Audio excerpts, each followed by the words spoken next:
Hello, this is Zone Soldier 86 coming back to you with another tutorial. This is tutorial 7 on the Super Smash Bros. 64 level editing series.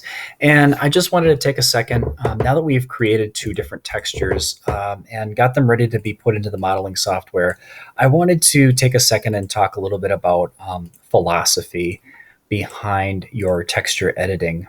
And this is important because when we start thinking about the hierarchy of things, we want to make sure that our textures are perfect, ready to go before we start dumping them into the modeling software.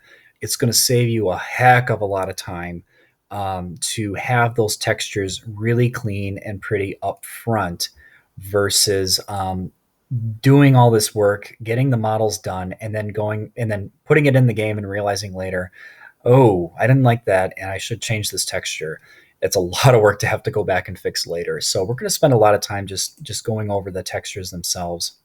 And I have these three examples here. Of course, we've got aquatic ruin, we've got emerald hill, and we've got chemical plant. And I want you to think about really quickly between the three of these, which of these three look the best, and which of these three look the worst.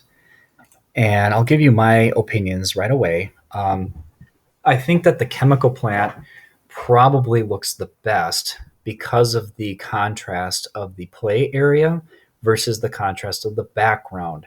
And this is important because obviously when you're in game, you could see that in one of the previous videos that I've done, that when the characters are moving around, it needs to be clear where the characters are able to move versus where the background is.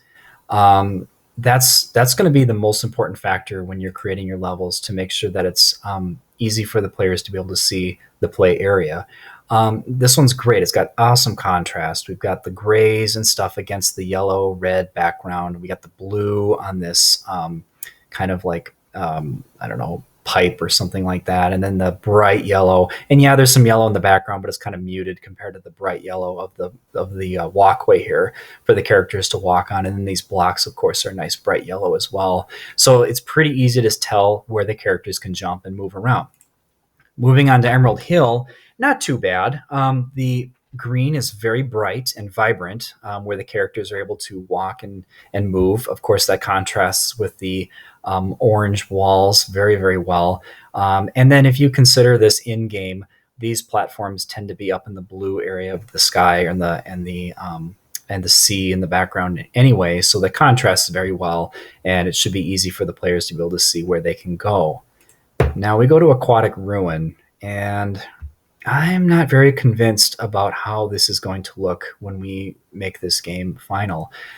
We can see that this texture here, the grass texture, really does not contrast well with the background grass or trees. And that's going to cause some problems. When players are jumping around, it's going to be hard for them to be able to see where it's a spot for them to land on. You can see it's not a very good contrast. So either what I'll need to do is go back and edit the background so that this green is darker, or I can go back through and edit these textures on the grass so that it's a different color, or maybe, darker, or something different that contrasts that background. And, these kind of decisions sound really tedious up front, but to be honest with you, this is really important to do. Like I said, I can't stress enough at how important that kind of thinking is ahead of time, so that we are ready to get this stuff ready to go before we start modeling, because going back through and fixing textures later is just a humongous pain. Also, really quickly, I have about a minute left. I just want to talk quickly about think about when you're making your textures, the different kind of play areas that you're going to see. You're going to see walls. You're going to see ceilings, which we can't really see here very well, and we're going to see floors. And those are the main, that's 90% of your level, is walls, floors, and ceilings.